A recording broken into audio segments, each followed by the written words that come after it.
jums reikės paprasto metro. Ką darote? Atsimatuojate 2 atkarpas nuo vieno pėties sąnario iki kito.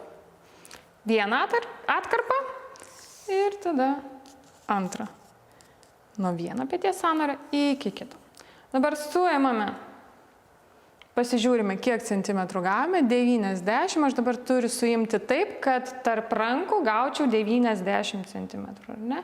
Vienu išspaudžiu, 91. Ką jūs turite padaryti? Testas parodantis, kiek yra blokuota jūsų krūtinės ląsta. Jeigu jums pavyksta štai šitai padaryti, tai jūsų krūtinės ląsta nėra blokuota. Jeigu nepavyksta, tada imate ir atsimatuojate centimetrų savo, kiek centimetrų bus, kad jums pavyktų prasukti rankas.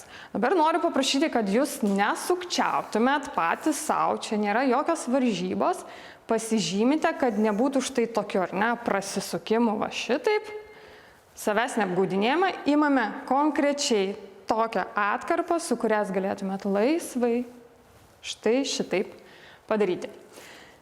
Užfiksuojate, kiek centimetrų gavote ir dabar mes eisime prie korekcijos ir po vieną jau karto pamatysite, pakartosite retestą ir užfiksuosite savo rezultatą.